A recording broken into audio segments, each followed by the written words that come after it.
भगवान शंकर ने जब लक्ष्मी जी का विवाह भगवान विष्णु के साथ कराया था, तब लक्ष्मी जी ने धन्यवाद दिया था शिव जी को, आप मुझे आदेश दो कि मैं आपकी सेवा क्या करूं। शंकर भगवान ने कहा मुझे सेवा की जरूरत नहीं है। लक्ष्मी जी कहती है नहीं, आपने मुझे नारायण से मिलवा दिया, कुछ तो कहिए प्रभु। शंकर भगवान ने कहा जब प्रदोष काल हो, शाम का समय हो, उस समय पर बेलपत्री, पीपल और आंवले के नीचे लक्ष्मी तो कुछ देर के लिए विराजमान हो जाना। जो तेरे इन वृक्षों के नीचे शाम को दीप लगाने आए उसके घर तो पीछे पीछे चली जाना, बस इतनी कृपा कर दे। आपको कथा में कहा था मंथन हुआ, उस मंथन में सबसे पहले अगर कुछ निकला तो 5 गाय निकली। कितनी? 5 गाय निकली। और पहली गाय नंदा, दूसरी सुभद्रा, तीसरी सुरभि, चौथी सुशीला, 5वीं बहुला। ये 5 गाय निकली थी। और उन 5 गौ माता के निकलने पर गाय को प्रकट क्यों किया? क्योंकि शंकर भगवान विष पिएंगे, कंठ जलेगा।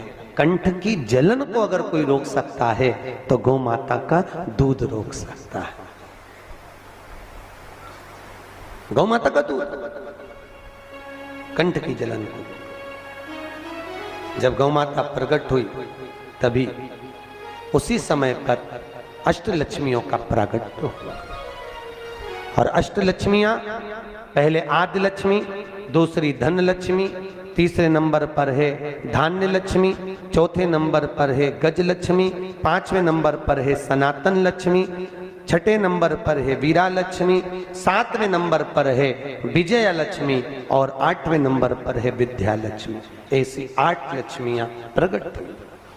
उन 8 लक्ष्मियों में से घर में अगर हम पूजन करते हैं तो हमारे यहाँ हम श्री लक्ष्मी की पूजन करते हैं। कौन सी लक्ष्मी की पूजन करते हैं? श्री लक्ष्मी। दुकान पर जिस दिन दीपावली का दिन रहता है, ऑफिस में, दुकान पर अगर हम लक्ष्मी की पूजन करें तो विजया लक्ष्मी की पूजन करना चाहिए। कौन सी लक्ष्मी? विजया लक्ष्मी। विजया लक्ष्मी का मतलब जानते हो?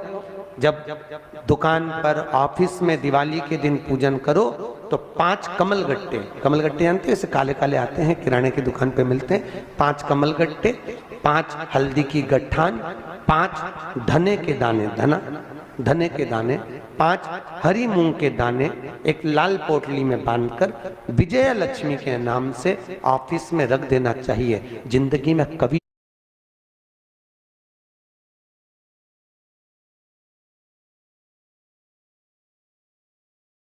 चौगने बढ़ते चले जाते हैं। ये केवल लक्ष्मी पूजन वाले दिन होता है। तो घर में अपने रखी जाती है श्री लक्ष्मी।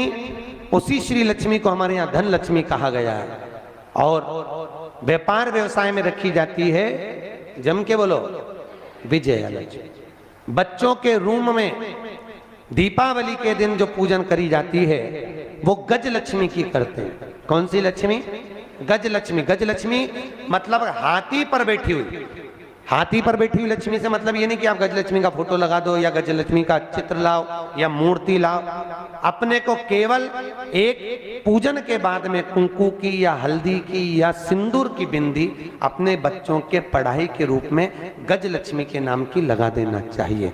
गज लक्ष्मी मतलब उन्नति को देने वाली, हमारे बच्चे को विद्या प्रदान करने वाली, उत्तमता देने वाली होती है बच्चों के लिए। गज लक्ष्मी।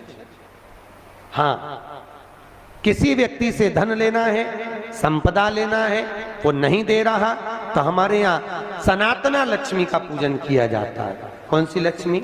सनातना लक्ष्मी।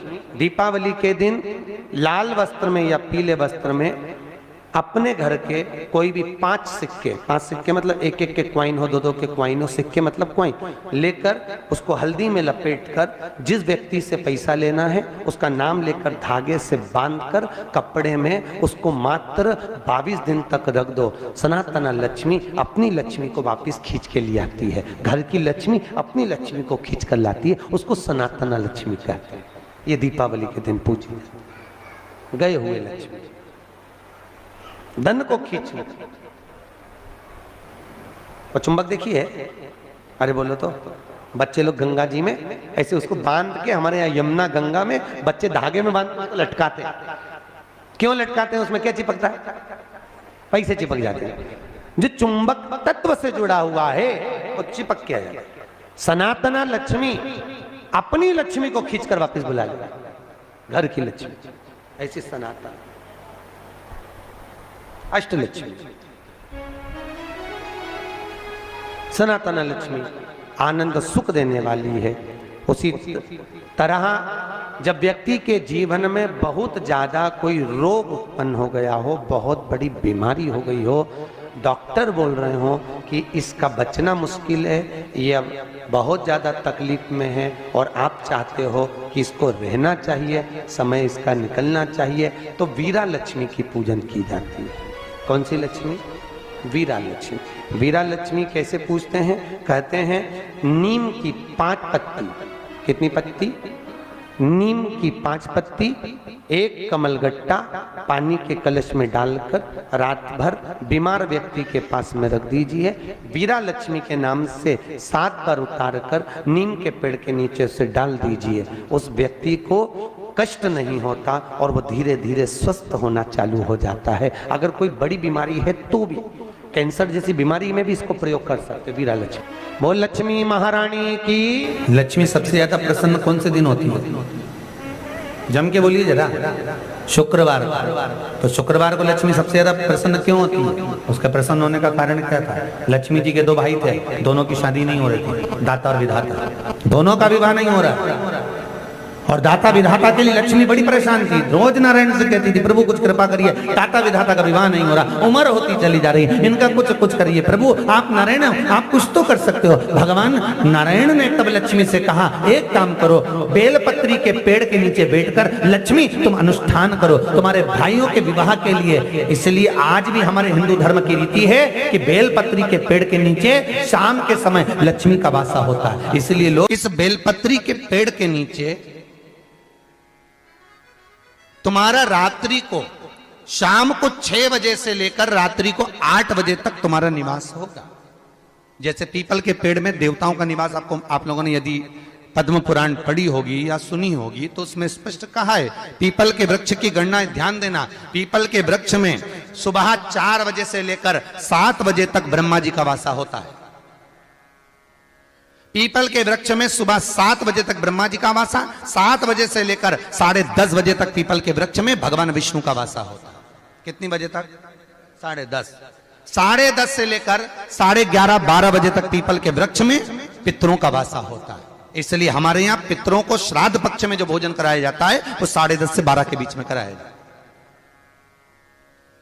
12 बजे के बाद पीपल के वृक्ष में दोपहर के 1:30 बजे तक आहूतों का वासा रहता है। आहूत कौन? जो गर्भ में शांत हो गए, जो कुंवारी अवस्था में शांत हो गए, जो जन्म लेने के बाद उनका विवाह नहीं हुआ और शांत हो गए, उन आहूतों का वासा उस पीपल के वृक्ष में दोपहर में 1:30 बजे तक रहता है। उसके बाद में प्रेतों का वासा चालू होता है। इसलिए दोपहर के समय पीपल के पेड़ की परिक्रमा नहीं होती। फिर शाम को 4 बजे से 7 बजे तक पीपल के वृक्ष में शंकर जी का वासा होता है। इसलिए शाम के समय पीपल की परिक्रमा नहीं होती। 7 बजे के बाद में पीपल के वृक्ष में रात्रि को 9 बजे तक कुबेर का वासा होता है। फिर 9 बजे के बाद में प्रेतवास चालू होता है पीपल के वृक्ष में। उसी तरह बेलपत्री का जो वृक्ष है, उस बेलपत्री के वृक्ष के नीचे रात्रि को 8 बजे से लेकर 12 बजे तक बेलपत्री के पेड़ के नीचे कुबेर का निवास होता है। महाराज, कुबेर का निवास। प्रयास करा करो इसी बेलपत्री के पेड़ के नीचे हम दीप लगाएं, घी का दीप। यदि संपदा की कमी हो तो, अगर भगवान ने खूब संपदा दी है तो भले मत लगाओ, कोई दिक्कत। महामृत्युंजय मंत्र का यदि आप जाप करते हो और आपको मालूम पड़ गया कि शरीर में मुझे ये रोग हो गया है, मुझे शुगर हो गया है, मुझे बीपी हो गया है, मेरा ब्लड प्रेशर ऊंचा नीचा रह रहा है, कोई भयंकर रोग, मेरे रिश्तेदार को कोई कैंसर जैसा रोग हो गया, किसी को कोई थायराइड हो गया, किसी को कोई किडनी और लीवर में सूजन हो गई, किसी को कहीं किडनी और लीवर में तकलीफ हो गई, तो शिव महापुराण की कथा कहती है, नवग्रह शिव महापुराण की कथा कहती है कि बेलपत्री के वृक्ष के नीचे महामृत्युंजय मंत्र का जाप जो शुक्रवार की शुक्रवार घी का दिया लगा कर करता है, उसके रोग बाबा देवाधिदेव महादेव समाप्त करते चले जाते हैं। ये संजीवनी मंत्र शुक्रवार के दिन भगवान शंकर को शुक्र को दिया था, इसलिए उसकी प्रधान